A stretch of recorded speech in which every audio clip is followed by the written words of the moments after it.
Need your daily fix of women's mixed martial arts? From the UFC, Invicta FC, Bellator, and one championship. Be in the loop, cause Golden State Media Concepts got you covered. Get your fix on women's MMA. We've got you covered on Golden State Media Concepts Women's MMA Podcast.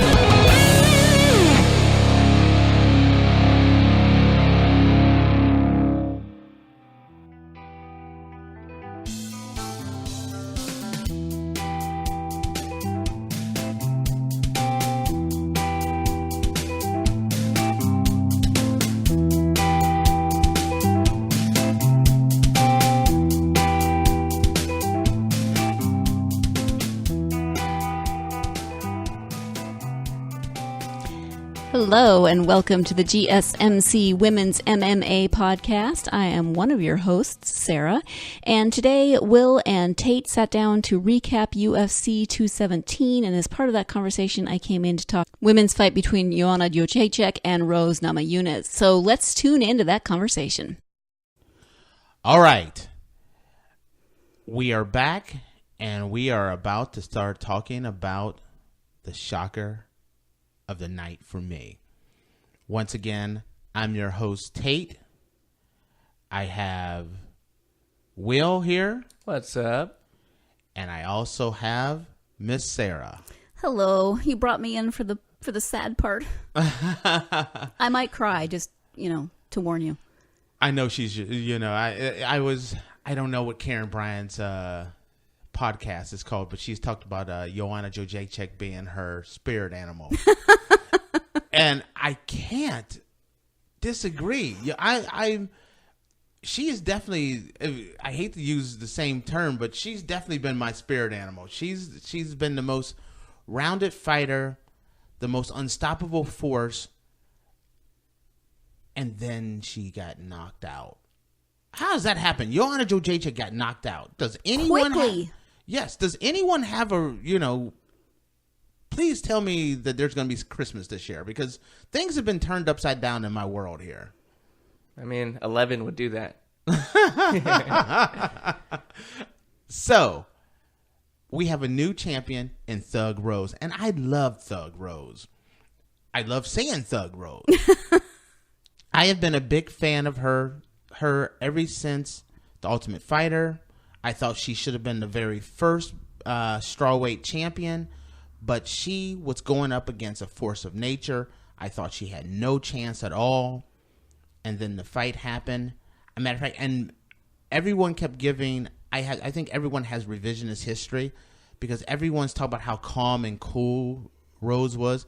I personally thought that Joanna was breaking her mentally, but then when they got in the ring, the fight never looked right to me. What was you guys' thought on the fight? I'm going to let Sarah go first on this one. Give me your thoughts. I was so calm going into this fight. I didn't have any nerves. I'm like, okay, we're going to watch this. It'll be a good fight. Rose is a great fighter. But, I had no doubt that Joanna was going to win. I just didn't have any doubt. And so I'm sitting there and I'm watching the fight, and she looks great, and then the fight starts and she doesn't look like Joanna. She just didn't quite look like her normal self. So I was shocked, yes, but in retrospect, I can see that Joanna didn't quite look like herself. I agree. What about you, Will? Yeah, I came in with a similar prediction as you, that Joanna would just run rampant on anything that Rose had for her. And I thought it was going to be like all the other fights that Joanna's had, where the challenger is always bloodied and looking very disfigured when the fight ends. And it didn't happen like that. The crimson mask that you talked about. I talked about the crimson mask. I thought it was going to happen. And it was far from that. And I was really surprised by how technical and patient Rose was. Even though she's shown glimpses of that before. I didn't see it coming against someone like Joanna, who was spending all of fight week proverbially getting into her head. And it just didn't happen like that. All right. When I looked at this fight, and I've watched it too many times, I need therapy. And Joanna didn't look right. I kind of think like it was, I don't know if it was nerves Joanna's timing was horrible this fight. Mm-hmm. And I mentioned that beforehand, even before I thought it wasn't, Joanna tends to be more susceptible to getting caught early in fights. But I went back, and when we watched it again today, I counted how many shots did Joanna throw when the fight first started before she actually landed a real shot. How many shots did she throw that was short of the mark? It was 18 straight shots that I thought would landed that was like short of the mark, that she just clearly missed. Like she was throwing at air. It was like her timing was off. She wasn't engaging. It was like, and it seemed like, and maybe Joanna knew something that we didn't know. It was like she was fearful of Rose's power because she didn't want to get too close to Rose that she could get countered. And so I felt like her kicks were short. I felt like her jab was short. Her hook was short. Everything. And I mean, it wasn't just like she missed her by an inch. She would miss her by long distances. Do you recall that, Will? Remember me counting? Mm-hmm. And I was just counting missed shots that fell way short of the mark. That was not Joanna Jedrzejczyk in there. What's your thoughts, Sarah? No, I agree. And, we're going back to Will's comment from last week about the Crimson Mask, and there was no chance to even complete that because she really didn't get any significant strikes in order to do that. And then she was the one with the black eye and at the end. Yeah, Rose, you know what? But, in the difference where we were talking about how Joanna kept falling short of the mark, I thought Rose did an excellent job of closing the gap. Yep. Yeah. She would keep herself at distance, and then when she would close the gap between them incredibly fast and tag Joanna consistently. Will, do you agree? What was your take? I mean, the fight wasn't very long. I kind of agree with all of you guys. I mean, it was a combination of factors to me. I mean, I'm going to go back in history too. When you have a dominant champion like we've seen with an Anderson Silva, and a Ronda Rousey, where they start to call their retirement, where they're going to just continue to run rampant on people and just continue to go proverbially undefeated in their primes. And then it always gets to that point where they get a little too overconfident in their skills. And I feel like we didn't see that coming with Joanna because she's always been like that. But maybe in her mind, that was partially it. I apologize for cutting you off, Will. I just wanted to interject there. This one I disagree on. And the only reason I disagree with you on this is because of one thing that I know. If I didn't know this little fact, I would say absolutely. She just took Rose for granted. But you don't have a 13-week camp if you're taking someone for granted. Do you agree? Well, what is the surprise that she was going to have for us? She was like, when she was doing the weigh-in, she's like, the boogie one's coming for you. I've got a surprise for you all. And what is that? Oh, I know what the surprise is. What was it? She was going to get knocked out. Surprise! Gotcha. Surprise! I'm going to sleep. No. You can't talk about my I know. It hurts me. It hurts me to say that. But I love Rose too. That's the weird thing. It's like, you got two girlfriends and they're fighting, but you love them both. That's your life. We're not going to talk about that. Don't knock it till you try it. Oh, sorry. Her surprise was that she was going to beat Rose, and then she was going to put herself in to fight the winner of the flyweight championship. Okay, I mean, I expected that. I thought she was going to do something like implemented in her game plan. No. She was going to be. She wanted to be champ. Okay, that makes sense. And so she was gonna go. That's looking too far ahead too. Yes. To me, that's a little bit too far ahead. But Joanna always does that. I mean, before her last fight, she wasn't even that close to fighting her last fight, and she was already predicting who she was going. She was going to beat that person and then fight the winner of a certain fight. She always does that. Yeah, it was just so surprising because she's just been calling everything and being herself and doing everything, but it just wasn't against the right person. Then if you're gonna give out the Nostradamus Award of the week, why not get it to Cody Garbrandt, because he said he was gonna win, knock TJ out, and go down and fight Dominic Cruz and Demetrius Johnson, and he was wrong on all accounts. So it wasn't just Joanna who made bad predictions. There was other bad predictions out there Mike as well. Bisping, all the fighters generally made. Yeah. In 217, the moral of the story of the Aesop fable is stop predicting what you're gonna do before you fight the guy that's gonna punch you in the face, because they were all wrong. Every one of them was wrong. Dead wrong. Like completely opposite of right. Just even Gamebred, who said he was going to knock out Wonder Boy. All those guys were wrong. Every single thing they said would the opposite happen. Like yes, even when Cody was in the ring and he said, "You're not making it out of this round." Well, he was kind of right. He didn't make it out of the round because Cody went to sleep. He didn't go to sleep, but he got stopped. You're not going to take me down with this. I'm gonna win. 217. Don't go to New York and make predictions. Okay, that's the moral of the story. Sorry, Tate, I'm going to jump in here and interrupt you for just a moment because we are going to take our break for the podcast. But when we come back, Tate will give his prediction, which he just said don't make predictions, but Tate's going to give his prediction for what he thinks is next in this women's division. So stay tuned and we'll be right back with the GSMC Women's MMA podcast. Check out the show that's built on the MMA. From the UFC to extreme cage fighting, they got the fights covered. Check out the GSMC MMA podcast. Get the latest news on past or upcoming fights. Join us as we talk to and about some of the biggest names in the MMA, past, present, and future. When it's the fight game, there's just one show to check out. GSMCpodcast.com/MMA-podcast. Don't forget to like them on Facebook and follow them on Twitter. Visit GSMCpodcast.com for more info.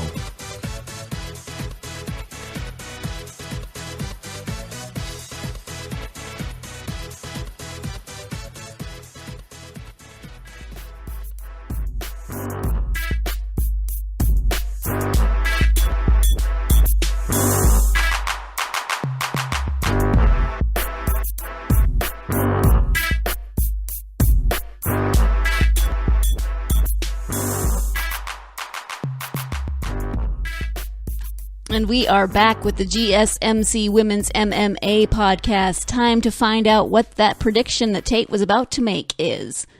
Now, when we look at this, I'm going to tell you this. This was my prediction, was the crash and fall of the strawweight division. And I'm going to explain why I had this prediction going. And once again, UFC 217, even in your head, don't make predictions, because I'm wrong. My prediction was Joanna was going to go in there and chew up Rose. And that would start the mass exodus of fighters flocking to the flyweight division. Because all those guys, the division had gotten cleaned out.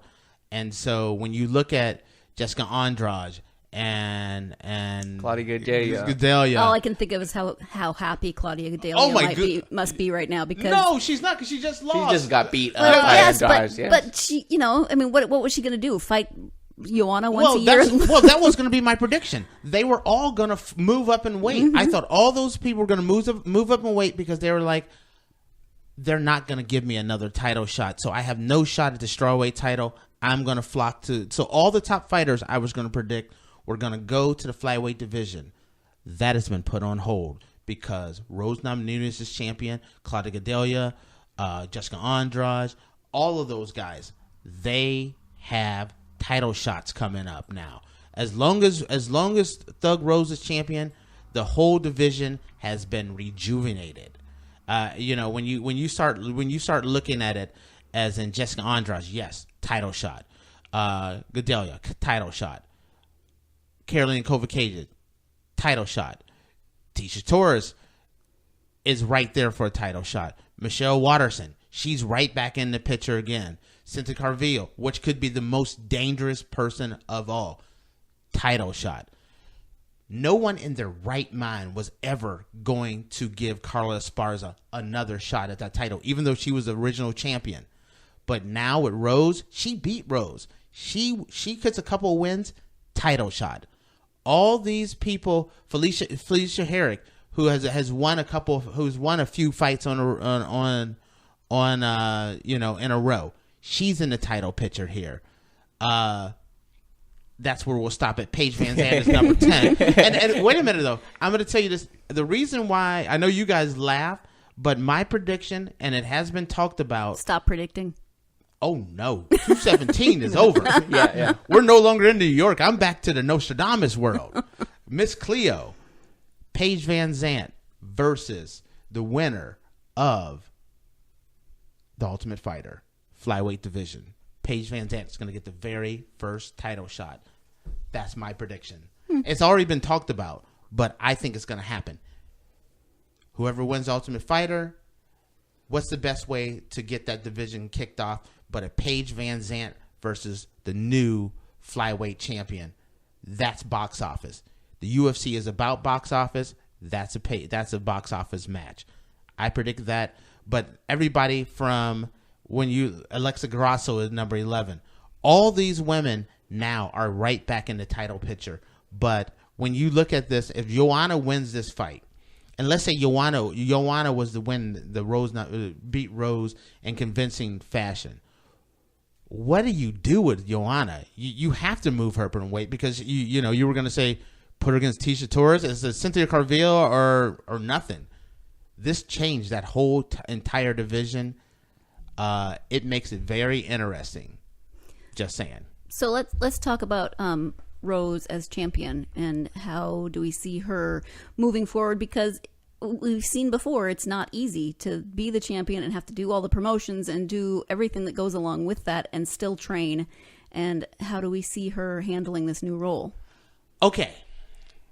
Do you want to go first, Will, on that one, or do you want me? I know you don't normally hit the women's circuit that is hard. I was gonna say that it would be a complete reset button because all of those matchups are available now, and if I'm looking at the rankings right now, I don't know if Rose beats Jessica Andrade. Jessica Andrade was fierce in her fight. She's a beast. She's a beast. But here's the thing. Rose is just as good. Okay, and this is kind of disrespectful to say this about Rose. And Rose, I love Rose, and I keep saying that. But when you remove Joanna Jedrzejczyk from the picture, and first off, Joanna is going to get an immediate rematch. And let's say that Rose gets past that. Jessica Andrade is a powerhouse. But I think Rose can handle her. Rose it's a coin flip. It's now there's a whole bunch of TJ Dillashaw, Cody fights out there. Jessica Andrade, Rose Namajunas, coin flip. Claudia Gadelha. No, I have Rose. I got Claudia Gadelha. I got Rose in that. Claudia Gadelha, I will take Claudia Gadelha against every single person in the flyweight, in the strawweight division, including Joanna Jedrzejczyk for 2 rounds. There you go. After that is, she doesn't have the stamina. But the first 2 rounds, can't anyone, and that includes Jessica Andrade. Claudia Gadelha ran out of gas, and then Jessica Andrade just steamrolled her. But, it's a coin flip. Karolina Kovacevic, that's a coin flip. I take Rose against Tisha Torres. It's Michelle Watterson, that's... She already knocked her out. I know, but that's one I take Rose. If Joanna doesn't get the title, the one person that is the scariest person in that division is Cynthia Carvillo. I'm telling you, I love her saying that when she's on the mat, she's like a shark in water, because that girl is dangerous. She's a superstar just waiting to happen. That was the one person that I always thought. I thought nobody in this division had a shot at all of beating Joanna Jedrzejczyk except for Cynthia Carvillo. Anyone has a take on that one? Sarah? I disagree. Go ahead, Will. Go ahead, Will. I saw her most recent fight.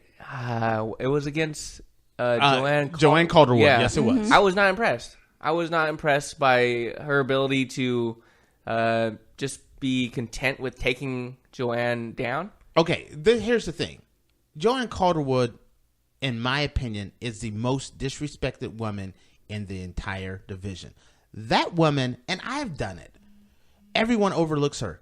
She's a beast. She's just a beast with a squeaky voice that's kind of, she has a very unique voice, and I don't think fighters take people, the media, UFC, people don't take Calderwood as serious as she should. That girl's the real deal, and you got to be very careful or you will get your butt whooped by her. She's the real deal. I mean, she is and the I real think her deal. ranking's a little low, but I mean, this division is just loaded. The thing about Joanne that we're getting off topic here, but the thing about her is that she comes in and fights different fights at times. She gets tentative. I mean, in her fight against Valerie Letourneau, that was very impressive to me, and that was in the flyweight division. I was very impressed by that, but it's kind of like touch and go with her. Some fights she shows up and is a killer, and then the other fights she's just kind of just a little bit better than them, and then some fights she just gets it taken from them. Taken from her, and that was the fight that I saw against Cynthia Calvillo. When I see someone like Jessica Andrade or a Claudia Gadelha or even a Carolina Kovacevic, I don't see them. I don't see them having problems with Calvillo. Well, and see, oh no, see, I definitely do. I mean, can't lie to you. My take, I take Cynthia over every single person in that division that's not named Joanna Jedrzejczyk. And I'm going to say this right now.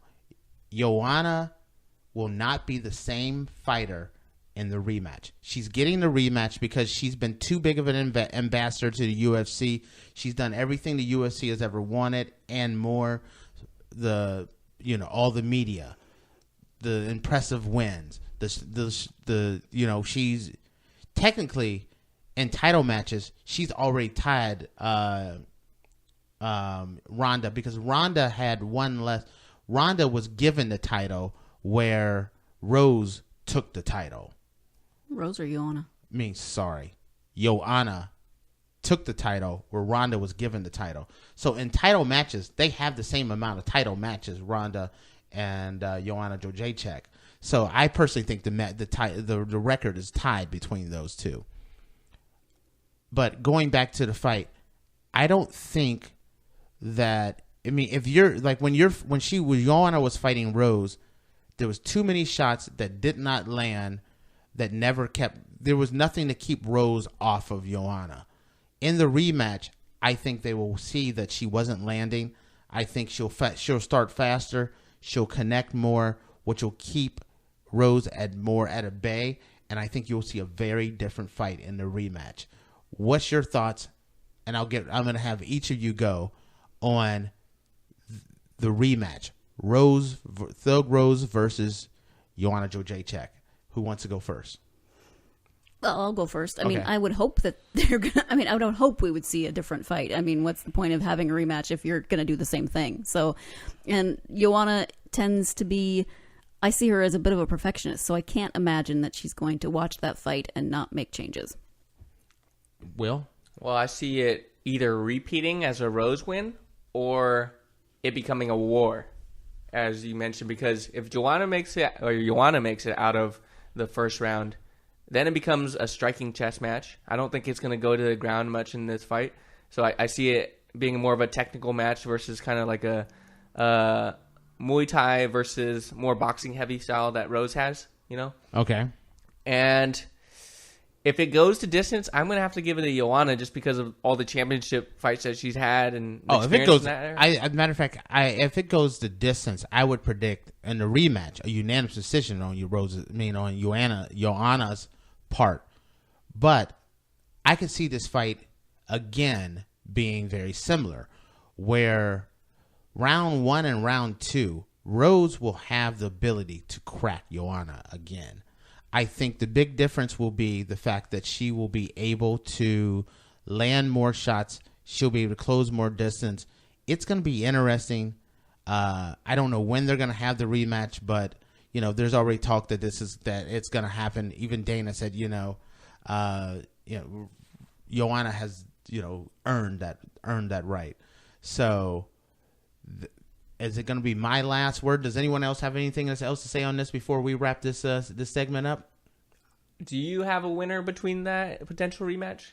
Oh, I hate predicting against Rose because Rose has proved me wrong. But until I see Joanna lose again, I'd say Joanna did not come in as Joanna. This in the rematch, it would be the real Joanna, and I think the real Joanna is just a better fighter. I would take Joanna. And we're not going to wrap things up because one other question is, in the interview, Joanna consistently says, I did not tap out.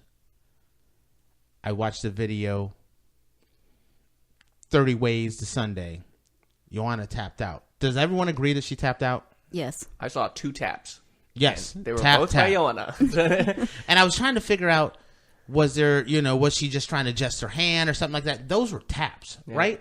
Tap, straight up. Nothing about it. Maybe she's just trying to keep that in her mind and have that champion mindset that we love about her. But I think she was buzzed, and I also think that, people look down on a fighter tapping out, but I think it was a smart decision to tap out because she was done. And but I think it was a tap out. And I'm going to use that as our last segment. I cannot wait to see the rematch. Congratulations to Rose Namajunas. Joanna Jedrzejczyk, thank you for being a spectacular champion. When we come back, we're going to talk about some other fights on this card. Stay tuned, and we will be right back. You've been listening to the Golden State Media Concepts Women's Mixed Martial Arts Podcast, part of the Golden State Media Concepts Podcast Network. You can find this show and others like it at www.gsmcpodcast.com. Download our podcast on iTunes, Stitcher, SoundCloud, and Google Play. Just type in GSMC to find all the shows from the Golden State Media Concepts Podcast Network, from movies to music, from sports to entertainment, and even weird news. You can also follow us on Twitter and on Facebook. Thank you, and we hope you have enjoyed today's program.